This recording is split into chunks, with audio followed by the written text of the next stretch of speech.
The Hitchhikers SMP is now 2 years old. Happy birthday to us. Happy birthday to us. I don't think I could finish the rest of the song because it's copywritten. But hello and welcome back to the Hitchhikers SMP. My name is CurtisDoesADig and today we are going to be doing a world tour. I'm mostly only going to be showing off my stuff. I'll let the other hitchhikers show off their stuff if they want, but this is just to make sure I'm not stepping on any toes. We started off this series with a theme of cottagecore builds. Now this was mostly supposed to be happening in the shopping district, but we also extended it to our bases a little bit. After a few members joined, we actually kind of fell out of the cottagecore theme, and many of our new members didn't even know that we were having a cottagecore theme, so I just find it quite silly. But this was the first build that I did. This is my first starter base, and I'm really happy with how it turned out. It's kind of a mess right now because I have been treating it like an art project where I just keep hodgepodging stuff together. Originally, this place was lined with chest. There was like another piston here, an extra chair at the end here. Everything was labeled, and it was nice and clean in here. I also used to have a cat, which is now over here at the graveyard. We have the pet cemetery, and here's Curtis Jr. 2022 to 2022. And then we also have Maxolotl 2.0, gone but never forgotten. Maxolotl was an axolotl that I took to the ocean monument that's over here, and I took a massive number of axolotls over here to help me take it on, and most of them ended up dying, but Maxolotl is one that I accidentally killed with a trident. Oh my goodness, get out of the shot! Easter is over. Yeah. But anyway, I took a bunch of axolotls over there and they all died, and I accidentally killed Maxolotl. Over here, there used to be a huge tunnel from, like, I want to say where these torch flowers are, and it went underground here out to the ocean. And that is where I was breeding all the axolotls, and when it was time to actually raid the ocean monument, we swam all through the tunnel and then all the way to the ocean monument. It was a lot of fun. But then they died. Since then, I've added a few more buildings here and there. So we have our sugarcane, bamboo, and at one point, cocoa bean farm. Oh, it also grows cactus. We actually hop in here. Yeah, we're still growing all of these things, although we haven't touched this thing in, I want to say, months. Mostly because I already got everything I needed from it. We made the windmill, and that was actually probably the first build that I've ever done. I mean, outside of my starter base, and I'm really happy with how it turned out. I have ideas for how I can improve it next time. And so there's an iron farm in there, and I added a few other little farms here and there inside of it. Then we made our villager trade hall, and we still use this thing all the time. And it is so nice in here. I really like the design of it. I haven't wanted to change it at all. There used to be like a bush right here, but something happened to it. I don't know. We then made the villager breeder, and we never really decorated it. It's really bare bones, and I'm not very proud of this one. It looks like if a mimic was trying to mimic what a house looks like, but you know, it's not complete. The features aren't there for it. I don't know, maybe same with this side of the villager trade hall as well.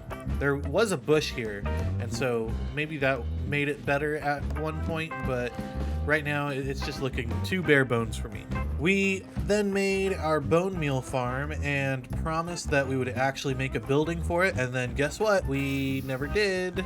We never did do that, did we? Oh, also look, I attached it to a crafter to make bone blocks for me. I don't have to worry about condensing it myself anymore. Oh, I also promised I'd do the same with the wool farm. I never did make a building for it. It also doubles as a lava farm, apparently. I always forget that this lava's here. We were able to get 4 of the beacon types, and we started working on a netherite beacon, but we kind of gave up a little bit on that. Gort dug a big old hole using some TNT. Oh yeah, this obsidian here. Somebody pranked me and they put a bunch of portals around my base. So like there's this obsidian right here. This was a portal.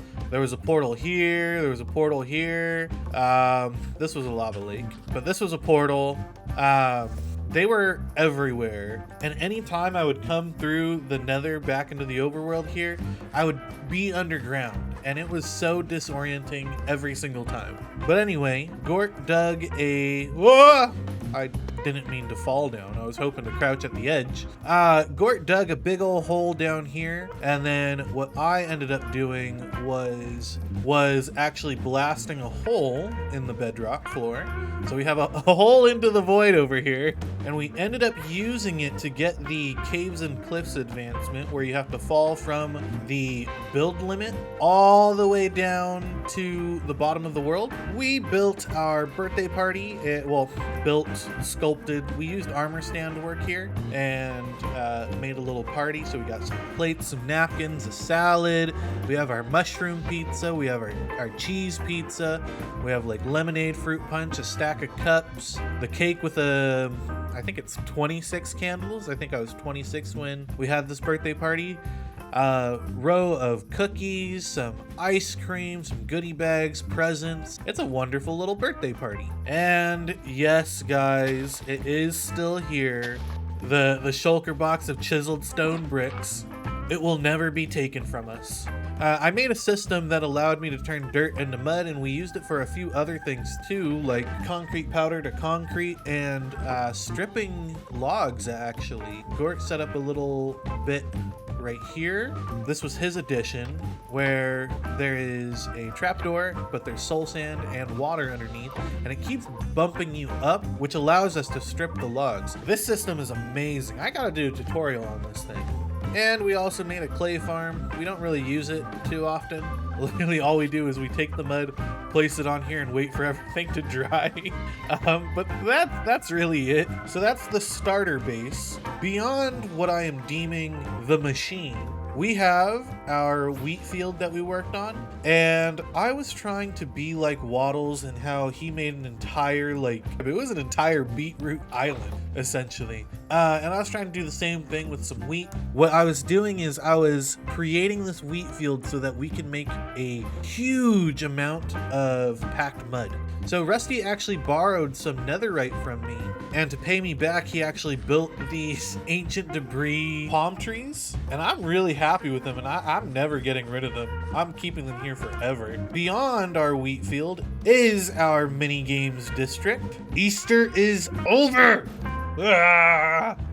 This is our mini games district, and we've made a few mini games here. For example, this is Villager Blitz. As you can see, we have villagers being chased by zombies or getting scared by zombies, where they'll end up running all over the place. They'll trigger the pressure plates, which pushes down pistons, and the goal is to get from one side to the other without being crushed. Now, this game didn't originally have these infinity rooms where you can't see anything. There were no item frames with maps here, so you actually could see the corners and edges and where you needed to go. But since then, I have changed this. This is level 2, and we've thought about doing level 3, but I think that would be too evil. I hate you, Curtis. I love that. Like, we thought about what if we did something like this for the walls? Like, wouldn't that just be horrible? Look at that. And then if we're looking at it from a different angle, oh my gosh, it's so bad. I've also done a few things in the nether, like made this public hoglin farm where we're getting lots of pork chops and leather. I also made this hole in the bedrock ceiling that goes down into the nether. I worked on a froglight farm over there, a ghast farm over here, and all the way out here is the gold farm I've been working on. And yes, I do mean working on, as in recently. I've been adding a few additions to it, but that's not for this episode. I also made a chunk loader for the end portal, and the reason I made that is so... Oh, let's get out of here. The only reason I made that is so that this redstone is always running, well, at least when the lever is pulled over here. And what that does is drops gas tiers into the end portal, and anytime something comes through the end portal, the obsidian platform right here will regenerate, which does allow us to have a little bit of a obsidian farm. There is also a copper farm down here, but that one, it's a little laggy. We made that in a recent episode. So all I got to do is bring some zombies down here and then we're good to go. And then we have stuff from our different holiday districts. So let's head on over to the Winter Wonderland district right now and see what I've done over here. So I didn't build this cabin, but I've added a few things to it, such as like the ladder going up to the loft right here, which, you know, it's not much. But I've also added this sculpture work. So we got some cups of hot cocoa with some candy canes, some marshmallows. We got some plates, some cookies, and some, I don't remember what they're called, but Armor Blue will remember. Marsh Jewel will probably also know. I call them NaNoWriMo bars, but that's not their actual name. And then we got some deviled eggs here and some mixed nuts with a nutcracker. I also added these mistletoes. I decorated this Christmas tree, albeit not very much. I think other people had more of a hand in it than I did. I did add these striped poles like it's the North Pole. I made a snowball fight game, which is really fun, actually. Ooh. And I decorated this tree over here using armor stands. Look at how cool this one is. I love this one a lot. And in our Thanksgiving district, I built all of these trees. It didn't take much. It was actually really easy. But I also made this grand feast. We have tables, we have napkins, we have cups, we have bottles of sparkling cider, we got mashed potatoes, gravy, rolls with butter, we have our turkey, our stuffing, salad, sweet yams, and corn. This was a lot of fun to set up as well. Oh, and then over here, Fuzzy and I won the building competition, and I think we did a pretty decent job with what we had available at the time. Like, look at that chimney. We did such a good job. Fuzzy and I are the A team. And then near the Halloween district, technically it's a part of it, but it's a separate portal. It's a separate portal, so I gotta say it's different. We have the trick-or-treating mini game that we worked on. The idea was that you have to get past these challenges to ring the doorbell and get a piece of candy. And this was a lot of fun to set up as well. We have a lot of statues work and sculptures work. It's really nice. Like, look, we got a flashlight in the streets, guys. Isn't that cool? Look at that. Oh, but my favorite part is this right here. This was a ton of fun to set up. Oh, this is probably one of my favorite projects on the Hitchhikers SMP so far. Well, I say that, but I know that there's one that's definitely going to be my all-time favorite project. Oh, yup. You know it. I know it. We all know it. It's the Deep. What happened here? Let's clear this on up and head to the Deep. So this area isn't much. I mean, I got my storage. We have our turtle farm. We have our cleric set up so that we can brew potions, but also utilize cleric trades. And then over here, we have the hands of the Deep. Look at them. I'm really happy with how these turned out. I like the chains we got going on, and then the lobby area is also really superb. And beyond the lobby, we have the final resting place, and this is looking really cool too. I love the banners. I love the whole setup, really. And then we haven't gone beyond the wall. But one step at a time. Oh yeah, here's my ice farm, one of my frog farms, and the powdered snow farm. This frog farm is to create the green frogs. This one to create the orange frogs. It's honestly not that far away from the ice one. And then all the way over here, we have this one for the white frogs. Ta-da! Oh, I could go over the shopping district stuff real quick. Recently, I have added on to Gab's meatball build, and I added like this little bridge coming off. We also have our iron shop and Mr. Mystic's Magical Museum of Marvelous Merchandise. I actually had to come up to the sign to read it because I don't know I don't know all the words by heart. We also built this donation beacon that never really went anywhere. We got a little bit of diamonds, but that's about it.